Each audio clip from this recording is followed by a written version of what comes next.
इस तरह की रेसिपी मटन कढ़ाई की आपने पहले कभी भी नहीं बनाई होगी। अस्सलाम वालेकुम। आज हम बनाने जा रहे हैं बकरा ईद स्पेशल मटन कढ़ाई की रेसिपी।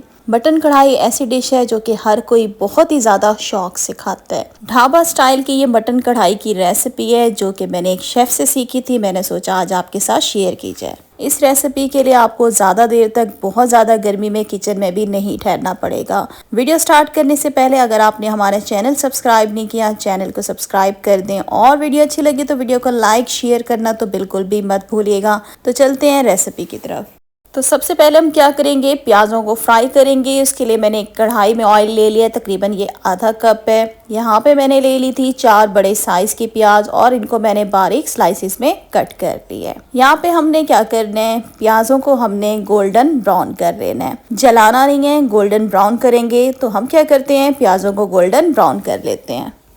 और यहाँ पे देखिए हमारी प्याज जो है गोल्डन ब्राउन हो चुकी है। बिल्कुल इसी तरीके से आपने प्याज को गोल्डन ब्राउन कर लेना है। अब क्या करेंगे, एक स्ट्रेनर की मदद से आपने प्याज़ों को जो है ऑयल से बाहर निकाल लेना है प्लेट में। तो यहाँ पे हम क्या करते हैं, सारी प्याज को निकाल लेते हैं। तो प्याज हमने निकाल लिया, इसको हम साइड पे रखते हैं। और जिस ऑयल के अंदर हमने प्याज़ों को फ्राई किया था उसी ऑयल के अंदर मैंने ½ टीस्पून डाल दिया नमक। नमक को एक दफ़ा हम अच्छे तरीके से मिक्स करेंगे। यहाँ पे मैंने ले लिया है 700 ग्राम मटन का गोश्त, हड्डी वाला और बोनलेस दोनों मिक्स है। यहाँ पे हम क्या करेंगे, जैसे ऑयल मीडियम गर्म हो जाएगा तो इसके अंदर हम सारा गोश्त डाल देंगे। गोश्त को अब हम क्या करेंगे, हाई फ्लेम पे हमने इसको फ्राई करना है। तकरीबन 5 से 6 मिनट हम इसको हाई फ्लेम पे फ्राई करेंगे, या तब तक फ्राई करेंगे जब तक कि गोश्त का कलर जो है वो वाइट नहीं हो जाता। तकरीबन 5 से 6 मिनट लगेंगे इसको गोश्त को हमें फ्राई करने में। वीडियो देखते देखते यहाँ तक पहुँच ही चुके हैं, तो मेरे चैनल पे नहीं है तो मेरे चैनल को सब्सक्राइब कर दें, और वीडियो अच्छी लग रही है तो वीडियो को अभी लाइक भी ज़रूर कर दें। यहाँ पे देखें गोश्त का कलर चेंज हो गया। तकरीबन 5 से 6 मिनट हमने गोश्त को भून लिया। इसके बाद मैंने 1 टेबल स्पून इसमें डाल दिया अदरक लहसुन का पेस्ट। और यहाँ पे मैंने ले लिए थे टमाटर, 6 बड़े साइज़ के टमाटर थे, और हर एक टमाटर को मैंने 2 हिस्सों में काट लिया था, जिस तरीके से आप देख रहे हैं। अब यहाँ पे हमने एक सीक्रेट इंग्रेडिएंट ऐड करना है, जिससे आपकी मटन कढ़ाई को रख जाएंगे 4 चांद, जिससे टेस्ट हो जाएगा बहुत ही मज़ेदार। तो वो क्या चीज़ है, वो है लहसुन का पानी। मैंने लहसुन के जवे ले लिए थे, 4 से 5 बड़े साइज़ के थे, और उनको मैंने छिलकों के साथ ही तकरीबन 1 गिलास पानी में मैंने इसको ग्राइंडर में पीस लिया था। पीसने के बाद मैंने इसका पानी जो था उसको छान लिया, ताकि जो लहसुन का गूद है वो अलग हो जाए। सिर्फ हमें लहसुन का पानी चाहिए, जो कि तकरीबन है ये 1 गिलास। तो ये सीक्रेट इंग्रेडिएंट मतलब लहसुन का पानी जो है ये सारा हम इसमें डाल देंगे, जो कि टोटल 1 गिलास था। अब हम क्या करेंगे, एक दफ़ा चम्मच की मदद से इसको अच्छे तरीके से मिक्स करेंगे। मतलब जो हमने अदरक लहसुन का पेस्ट डाला था वो इसमें अच्छे तरीके से मिक्स हो जाए। अब आपने क्या करना है, फ्लेम बिल्कुल लो कर देनी है। लो फ्लेम पे हम इसको तकरीबन 5 मिनट के लिए छोड़ देंगे। 5 मिनट के बाद हम इसका ढक्कन खोलेंगे। हमने क्या करना है, सबसे पहले जो टमाटरों की स्किन है उसको हमने रिमूव कर देना है, ज़ाया कर देना है। तो यहाँ पे जितने भी सारे टमाटर हैं उसकी हम स्किन जो है इस तरीके से उतार लेंगे, जिस तरीके से आप देख रहे हैं। चैनल पे नहीं है तो चैनल को सब्सक्राइब कर दें, और वीडियो को लाइक और शेयर भी ज़रूर कीजिएगा। स्किन हमने टमाटरों की रिमूव कर दिया। एक दफ़ा क्या करेंगे, इसमें चम्मच चलाएंगे, अगेन इसका ढक्कन बंद कर देंगे, और इसको बिल्कुल लो फ्लेम पे हमने तकरीबन 15 से 20 मिनट के लिए छोड़ देना है, ताकि गोश्त जो है वो गल जाए। अच्छा, जो मैं गोश्त यूज़ कर रही हूँ ना वो अच्छी क्वालिटी का है, जल्दी गल जाएगा। डिपेंड करता है गोश्त की क्वालिटी पे। अगर तो गोश्त आपका अच्छा होगा तो जल्दी गलेगा, वरना क्या होगा कि गोश्त आपका देर से भी गल सकता है।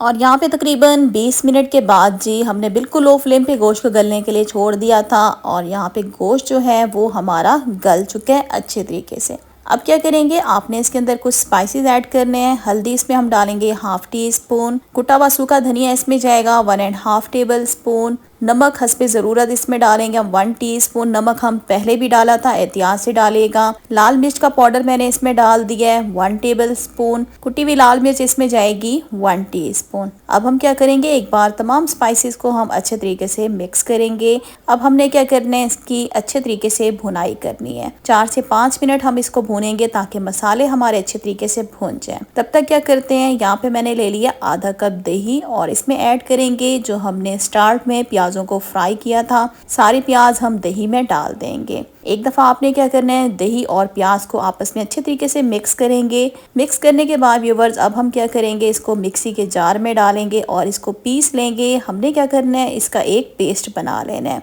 तो मैं इसका पेस्ट बनाकर आपको दिखाती हूँ। तो यहाँ पे देखिए हमने इसका पेस्ट बना लिया। अच्छा, मैंने थोड़ा सा पानी भी डाला था ताकि ये अच्छे तरीके से इसका पेस्ट बन जाए। अब क्या करेंगे, यहाँ पे गोश्त को हमने मसालों के साथ अच्छे तरीके से भून लिया तकरीबन 3 से 4 मिनट के लिए। इसके बाद इसमें हमने प्याज और दही वाला जो पेस्ट था वो सारा हमने इसमें डाल दिया। एक दफ़ा अच्छे तरीके से इसको मिक्स करेंगे और मिक्स करने के बाद व्यूवर्स अब क्या करेंगे, हमने इसको अच्छे तरीके से भूनना है ताकि दही का जो एक कच्चापन है बिल्कुल ख़त्म हो जाए। तकरीबन 3 से 4 मिनट में इसकी भुनाई करूँगी और अगर आप चाहें तो हल्का हल्का पानी का छींटा भी इसमें दे सकते हैं। तो यहाँ पे देखें 4 से 5 मिनट हमने इसको बहुत अच्छे तरीके से भून लिया है। ऑयल जो है वो किनारों पे आ चुका है, तो इसका मतलब है दही हमारी भुन चुकी है। अब इसमें मैंने डाल दिया हाफ़ टी स्पून गरम मसाला पाउडर, हाफ़ टी स्पून काली मिर्च का पाउडर और 1 टीस्पून मैंने इसमें डाल दी क्रश की हुई खुशबूदार कसूरी मेथी, जिससे बहुत ही अच्छी खुशबू आएगी हमारी मटन कढ़ाई में। एक दफ़ा क्या करेंगे, सारी चीज़ों को हम अच्छे तरीके से मिक्स करेंगे। यहाँ पे मैंने 2 हरी मिर्चें ले ली हैं जिनको मैंने काट लिया और 2 मैं इसमें डालूंगी साबित हरी मिर्चें। इसको भी हम क्या करेंगे, अच्छे तरीके से हम इसको मिक्स करेंगे। मिक्स करने के बाद अब इसमें हम डालेंगे कटा हुआ हरा धनिया। तकरीबन आधा कप मैं इसमें डाल दूँगी कटा हुआ हरा धनिया। साथ ही इसमें जुलियन शेप में कटी हुई जाएगी अदरक, तकरीबन 2 टेबलस्पून जितनी है। अब आपने फ्लेम जो है वो बिल्कुल लो कर देनी है। लो फ्लेम पे हम इसको 10 मिनट के लिए इसी तरह से छोड़ देंगे ताकि जो हरी मिर्चों का टेस्ट है वो भी मटन कढ़ाई में शामिल हो जाए। 10 मिनट के बाद जी हमने ढक्कन खोल दिया है। एक दफ़ा इसमें हम चम्मच चलाएंगे।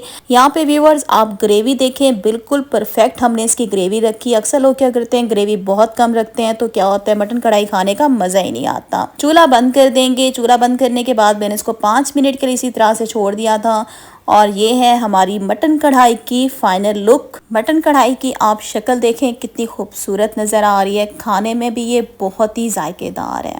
मटन कढ़ाई को आप इंजॉय कर सकते हैं गर्मा गर्म रोटी के साथ, पराठे के साथ, चावल के साथ, जिस तरह से भी आपका दिल चाहे। और यहाँ पे हमारा गोश्त देखें बिल्कुल परफेक्ट तरीके से गला हुआ है। जितना अच्छा गोश्त आप गलाएंगे उतना ही मटन कढ़ाई का जायका जो है वो बहुत ही ज़्यादा मज़ेदार बनेगा। तो आगे बकरा ईद आने वाली है। बकरा ईद पे आपने इस रेसिपी को ज़रूर बनाना है। आप चाहें तो इसको दावतों में भी बना सकते हैं, आम रूटीन में भी आप इसको घर में बना सकते हैं। और मुझे पूरा यकीन है जब आपके घर वाले या आपके मेहमान ये कढ़ाई खाएंगे तो आपकी ज़रूर तारीफ करेंगे और आपको अपनी मेहनत का फल भी ज़रूर मिलेगा। तो आज की वीडियो का मैं इधर ही एंड करती हूँ। उम्मीद करती हूँ वीडियो अच्छी लगी होगी। वीडियो को लाइक कर दें, चैनल को सब्सक्राइब कर दें और मेरी वीडियो को शेयर भी ज़रूर कीजिएगा अपने फ्रेंड और फैमिली मेम्बर्स के साथ। इंशाल्लाह बहुत जल्द न्यू रेसिपी के साथ आऊँगी। तब तक के लिए अल्लाह हाफिज़।